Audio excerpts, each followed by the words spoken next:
تو Abu Dhabi کے اندر ماشاءاللہ کہا جا کہ ہم کبھی اسٹیبلشمنٹ کے ساتھ ہاتھ نہیں ملائیں گے، تو وہ ایک ہاتھ تو ملانا الگ بات ہے، دو ہاتھ ملا کر جپیاں ڈالنی شروع کر دیں. وہ لندن میں بیٹھے اس کی سیاہی سکھا رہے تھے، اور پیپلز پارٹی جو ہے وہ ابو دھابی میں بیٹھی آنے والی حکومت کی گفتگو کرنا شروع کر دی تھی. اور پھر آپ نے دیکھا کہ اس کے بعد پاکستان میں زیادہ مزید پولرائزیشن ہوئی ہے، 2008 کے الیکشن، 13 کے الیکشن، 18 کے الیکشن. تو اب بھی یہ حالات ہیں ہمارے کہ اکانومی ہماری وینٹیلیٹر پہ، سیکیورٹی ہماری وینٹیلیٹر پہ ہے، بہت سی چیزیں ایسی ہیں جو آکسیجن پہ ہیں جن کا میں ذکر یہاں پہ نہیں کرنا چاہتا. ہر پولیٹیکل پارٹی جو ہے اس وقت اپنے اپنے مفاد کے لیے، کوئی مہنگائی کے بارے میں نہیں سوچ رہا، کوئی بے روزگاری کے بارے میں نہیں سوچ رہا، کوئی یہ نہیں سوچ رہا کہ پاکستان کی ایکسپورٹس کو کیسے بڑھانا ہے، پاکستان کی انٹرنیشنل فارن پالیسی میں پاکستان کو کہاں پر ہم نے لا کر کھڑا کرنا ہے، ہم کس کی گود میں بیٹھنا چاہتے ہیں، یا ہم ایک خود مختار ملک، ایک سوورن کنٹری بن کر کھڑا ہونا چاہتے ہیں. ٹھیک ہے نا. تو وہ کہتے ہیں، ہمارے پچھلے وزیر اعظم جو تھے انہوں نے ایک لفظ استعمال کیا تھا جو کہ میں سمجھتا ہوں کہ اس کے ساتھ ہی استعفیٰ دے دینا چاہیے تھا، کہ beggars can't be choosers. 25 crore کے ہم عوام ہیں، اللہ کے فضل و کرم سے نیوکلیئر ملک ہیں ہم، جتنے وسائل ہمارے پاس ہیں، اگر یہ لوٹی ہوئی دولت ہی واپس لے آئیں تو میں سمجھتا ہوں پاکستان کو کسی کے آگے ہاتھ پھیلانے کی ضرورت نہیں. اور پھر کہتے ہیں جی کہ ہر شخص میں سمجھتا اکاؤنٹیبلٹی اکراس دا بورڈ ہونی چاہیے، اور سیاست کے اندر رواداری ہونی چاہیے. اب آپ دیکھ لیں کہ 16 مہینے اکٹھے جو بیٹھے رہے، اب جو جا کے زبان استعمال کی پنجاب کے اندر، آپ نے دیکھا ہوگا حال ہی میں کہ سوائے گندی گالیاں دینے کے ہر چیز استعمال، ہر لفظ انہوں نے استعمال کر لیا، یعنی اتنے ایکسٹریم پہ چلے گئے ایک دوسرے کے خلاف.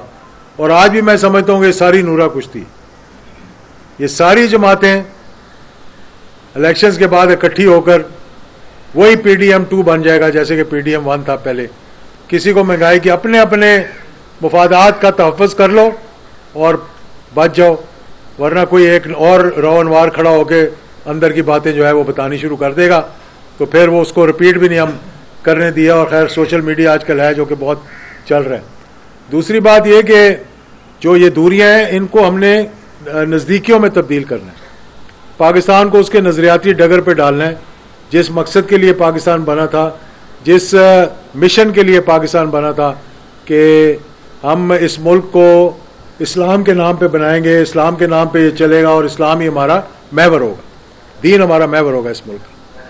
اور اللہ کے فضل و کرم سے کوشش ہماری ہونی چاہیے کہ ہم اس طرح لے کر چلیں. پھر مسائل جو ہیں ان کو ہم نے اس کا جو ہے وہ تدارک کرنے کے بارے میں سوچنے کے بجائے، کشمیر کے مسئلے کو سامنے لانے کے بجائے، فلسطین کے بارے میں بات کرنے کے بجائے، یعنی ہمیں اتنا الجھا دیا ہے کہ ایک نیوکلیئر ملک ہونے کے ساتھ ساتھ ہمیں یہی مشکل پڑی ہوئی ہے کہ ہمارے اپنے ہی سیکیورٹی کے معاملات ایسے کر دیے ہیں کہ روزانہ ہماری لاشیں جو ہیں بارڈر سے ہم ان کو پاکستان کے جھنڈے میں لپیٹ کر لے کر آتے ہیں.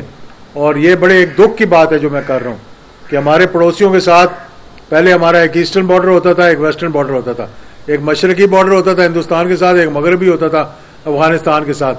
ایک بارڈر پہ ہمیں بہت 3 جنگیں ہم نے لڑیں، لیکن زیادہ شہادتیں کہاں ہوئیں؟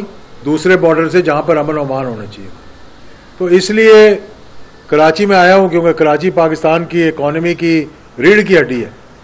پاکستان ہی پاکستان کی کھڑا کر سکتا ہے کیونکہ یہ ہمارا پورٹ ہے یہ، اور کراچی ہی جو ہے وہ اگر امن ہو کراچی کے اندر تو پورے ملک کے اندر امن ہوتا ہے. تو آج میں نے کچھ جماعتوں کے ساتھ یہاں سے مرکزی مسلم لیگ کے ساتھ تو ہمارا اتحاد ہو چکا ہے. آج میں کچھ اور جماعتوں کے ساتھ ریکویسٹ کروں گا جا کر، کچھ سے ویسے ہی ملوں گا.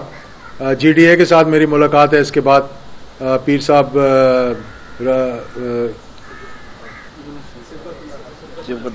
سبقت اللہ راشدی نہیں اپنا یونس سائیں کے ساتھ، اور پھر اس کے بعد پیر پگاڑا صاحب اگر یہاں موجود ہوئے تو ان کے ساتھ.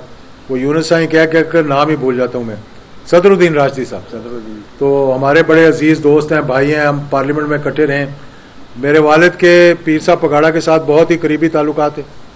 اب یہ 2nd جنریشن کو شفٹ ہو رہے ہیں. اسی محبت کے ساتھ، اسی چاہت کے ساتھ، اسی لگاؤ کے ساتھ ہم نے ہمیشہ ایک دوسرے سے ملاقات کی ہے اور اسی کو ہم آگے لے کر چلنا چاہتے ہیں. ایم کے ایم والوں سے بھی ریکویسٹ کی ہوئی ہے، ان سے بھی بعد میں ملاقات ہوگی، اور اے این پی والوں سے بھی ہم نے ریکویسٹ کی ہے شاہی سید صاحب سے، ان سے بھی ہماری ملاقات ہوگی، تاکہ ہم یہ دیکھیں کہ کس طرح سے ہم نے اپنے ڈفرینسز کو ختم کر کے اپنی اپنی غلطیوں کو تسلیم کرتے ہوئے ہم نے پاکستان کو مضبوط کرنے کے لیے آگے کیسے چلے، بجائے دست و گریبان ہونے کے ایک مرتبہ ذرا تھوڑی سی جپھی ڈال کے دیکھیں.